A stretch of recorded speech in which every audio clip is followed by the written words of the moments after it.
Greetings. This is Will King, and you watch Will King's vids. All right, so we're gonna be analyzing Darwinian Delusion's video. Atheists should not talk about human rights. He's gonna make a point about how atheists, because of our ontology, we ought not speak about the issue of morality. So we're just gonna share that and do an analysis. There we go. Okay. I find it strange that atheists speak about human rights as if they have something worthwhile to say and as if they actually believe in those rights. The best you can get from naturalism is that morality is an illusion created by our genes to help us survive. Morality doesn't actually exist in the external world. Say there is a child that is being given some bread, and it's a poor starving child that someone is helping. And there is another case in which another child is being kicked to death. From an atheistic point of view, this is merely two arrangements of matter. The only difference between them is that one arrangement of matter is different to another. Morality is subjective. It is a fad. We could have evolved to have 6 fingers rather than 5. We could have evolved. Well, that's not really how that works, but that's essentially whataboutism. I mean, what this guy is saying is that because of the fact that we evolved, our morality doesn't really mean anything. It's an illusion, but that's not really how evolutionary biologists see the behaviors that we see in the animal kingdom as like illusion. I mean, it's a set of behaviors that lead us to better reproductive fitness.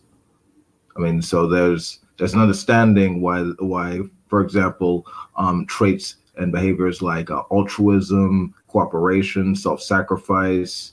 There's a reason why these things tend to be more frequent in social species than not, because those who are more selfish more tend to go their own way and not actually work with other individuals. They tend to die out. So, I mean, it's not a illusion. Don't know where you got that from, because no one says that, neither philosophers or scientists.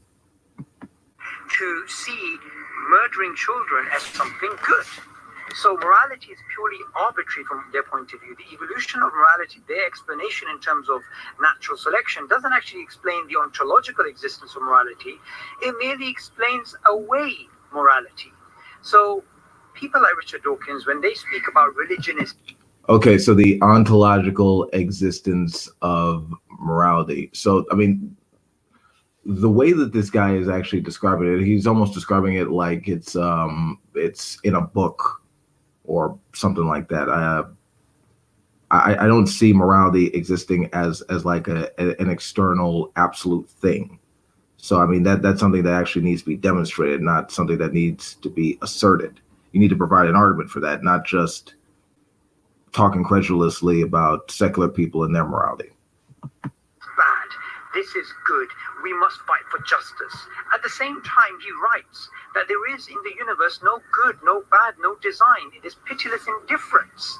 How can he hold these two views which clearly contradict each other? This is intellectual hypocrisy. The beliefs that you hold deep down inside about morality is different to the intellectual arguments you're giving against morality. Okay, so if we actually look at the world overall, I think anyone who actually knows the facts wouldn't trade this century for any other. There hasn't been more progress, more equality, more prosperity than ever before. And the reason why that is because essentially talking about human rights and arguing for these social progressive things like equality of women, being kind to animals. Uh, let's see, getting rid of slavery, for example. I mean, these things aren't absolute moralities. For example, I mean, Muhammad believed slavery was a good thing. Like he had slaves. Like he let a few people go who became Muslim that were once slaves, but he never really got rid of slavery. I mean, we had this understanding of having slavery in society. We we analyzed it through a rational consideration of the consequences of our actions, and I mean, at least that's the way I see it. And we, now we've gotten rid of it. Now we work to make sure that becomes less of a thing in the world. I mean, that's not a result of some ancient religious text like the Bible or the Quran. That's a result of rational discussion and secular moral philosophy.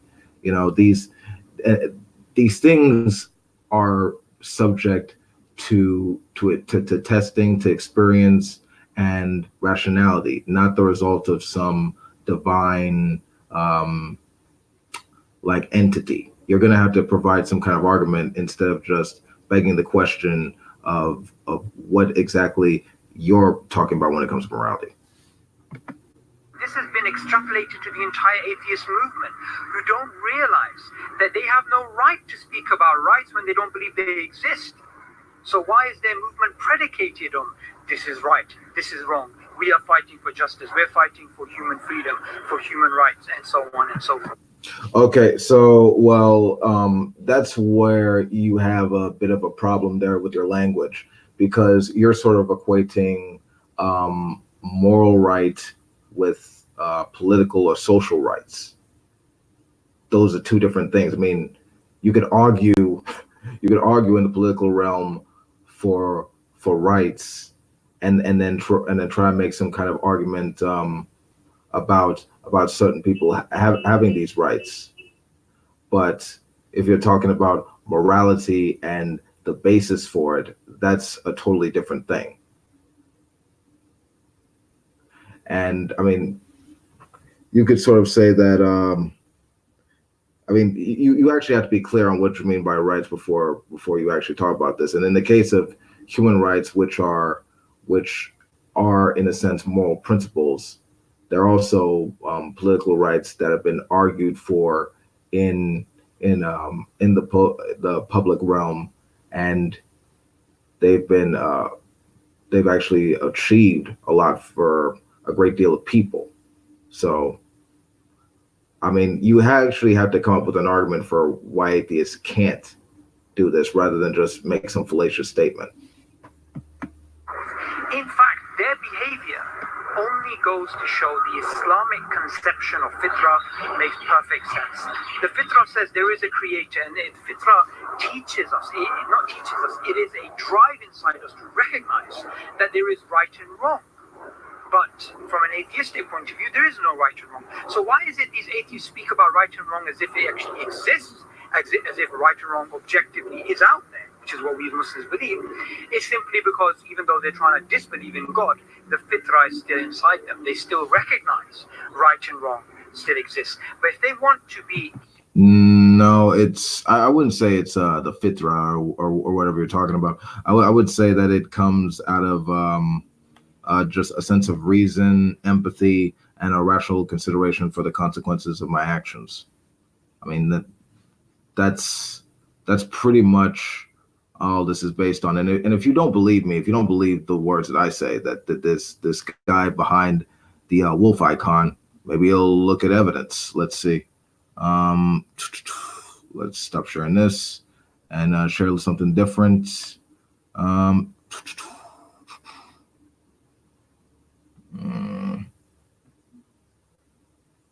Here we go. Secular societies fare better than religious societies.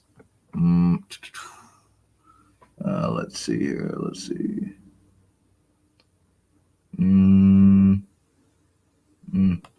Okay, the correlation is clear and strong from Pew Form's Religious Landscape Survey. The more secular tend to fare better than the more religious on a vast host of measures, including homicide and violent crime rates, poverty rates, obesity and diabetes rates, child abuse rates, educational attainment levels, income levels, unemployment rates, rates of sexual transmitted diseases, teen pregnancy, you name it. On every sociological measure of well-being, you're most likely to find the more secular states with the lowest faith in God doing pretty better than, let's say, so Scandinavia, Japan, Australia, the Netherlands, they're faring better than countries like Colombia, Jamaica, El Salvador, Yemen, Malawi, Pakistan, the Philippines. Oh, and here's something else. Let's see if this is being shared. Nah, it's still on there. Let me stop there and share again.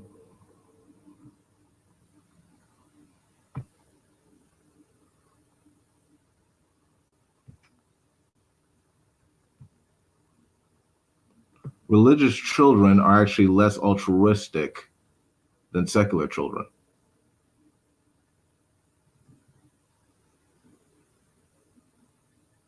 Let's see. They were asked to choose stickers and then told they were not enough to go around for all children in their school to see if they would share. They were shown films of children pushing and bumping one another to gauge their responses.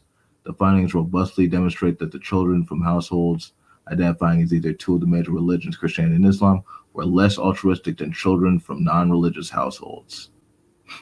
Older children were usually those with a longer exposure to religion exhibited the greatest negative relations. Yeah, so it's funny. It's really it's really amusing that this guy talks about atheists not being able to talk about human rights when all evidence to the contrary shows that you could be great, pretty decent people without religion. It's amazing. It's almost like there's no basis for what he's saying, no basis in his holy book or his rhetoric, and he actually needs to have an argument. He needs to have a real point. But look, I'm being kind of biased. Let me see if there's a point near the end of his video besides just tedious preaching. Intellectually sound, if they want to be intellectually complete, what they need to do is that they need to bring their intellectual beliefs in line with their actual deep down beliefs about morality. And to do that, yeah, I think you need to come up with an argument, man, because you do not have it. You seem to have borrowed something from your Christian brethren, but other than that, you need to actually come up with an argument rather than just incredulity and preaching. Okay? All right. So you've heard it yourself. This guy's been thoroughly wrecked and corrected. Secular people can be good, decent, empathetic people without religious influence. I mean, this isn't a controversial thing. You should know that if you're actually going to be a part of this discourse. But honestly, I think we're pretty much done here. This has been Wolf King. Peace out. If you like this video, you know what to do. Stop by there to know, and peace out. And just one more thing. I think I do have one more thing to say. Before this Darwinian Delusion guy talks about atheists not being able to talk about human rights, maybe he should look at a lot of these Islamic countries and question their track record when it comes to treating people right under human rights or civil liberties or anything pertaining to that view. But that's just my take. That's my view. But anyway, peace out, guys. Take care. Stop at it, dare to know, and hail Satan. Have a nice day.